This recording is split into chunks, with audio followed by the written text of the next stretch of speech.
ದುಃಖದ ಮುಳ್ಳಿನಿಂದ ತುಂಬಿದ ಮನೆ ಇದ್ರೊಳಗೆ ಸೇರ್ಕೊಂಡು ಆ ಮುಳ್ಳಿನ ಮನೆನೇ ಆ ಹೊಳ ತಾನು ಅಂದಾಗ ನಾವು ಇದೆಲ್ಲ ಒಟ್ಟುಗೂಡಿಸ್ಕೊಂಡು ನಾನು ಹತ್ತೀವಿ.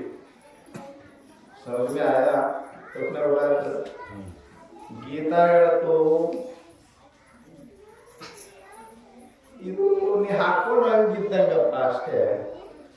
ಹೇಳಿದ್ರಿ ವಾಸಾಂಸಿ ಜೀರ್ಣಾನಿ ಯಥಾ ವಿಹಾಯ ನಮಾನಿ ಗೃಹಾತಿ ನರೋಪರಾಣಿ ತಥಾ ಶರೀರಾಣಿ ವಿಹಾಯ ಜೀರ್ಣ ಅನ್ನಾನಿ ಸೈನಾತಿ ನಮಾನಿ ದೇಹಿ.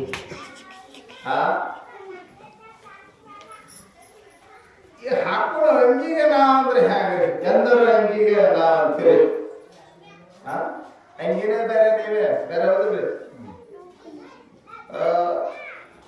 ನಾವು ಮನೆ ಪ್ರಯಾಗರಾಜಕ್ಕೆ ಹೋಗಿದ್ದೆವು. ಪ್ರಯಾಗರಾಜಕ್ಕೂ ಇಂಥ ಚಳಿ ಐತ್ರಿ. ಪ್ರಯಾಗರಾಜಕ್ಕೆ ಹೋದಾಗ ಜನವರಿ 12ಕ್ಕೆ ಹೋಗಿದ್ದೆವು.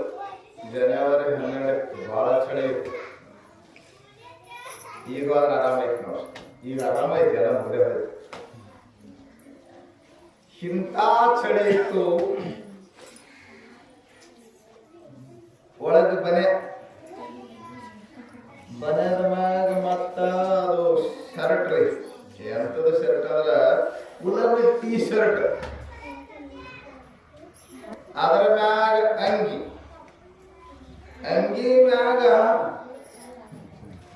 ಒಂದು ಸ್ವೆಟರು, ಅದ್ರ ಮ್ಯಾಗ ಒಂದು ಜಾಕೆಟ್. ಮಾಡೋದು ಎಷ್ಟು ಹಾಕೊಂಡ್ರು ಗಡಗಡ ಅಂತ ಬಿಡುತ್ತಿದ್ದೆವು. ಇನ್ನು 5 ಜೋಡಿಸಿದಾನೆ. ಯಾಕಂದ್ರೆ ನಾವು ಅಲ್ಲಿ ನಮ್ಮ ಮ್ಯಾಲ 5 ಹಾಕೊಂಡಿವಿ. ಯಾವ್ದ್ರಿ 5 ಕೋಶ ಹಾಕೊಂಡಿವಿ. ಪಂಚಕೋಶ ಅಂದ್ರೆ ಅನ್ನಮಯ, ಪ್ರಾಣಮಯ, ಮನೋಮಯ, ವಿಜ್ಞಾನಮಯ, ಆನಂದಮಯ.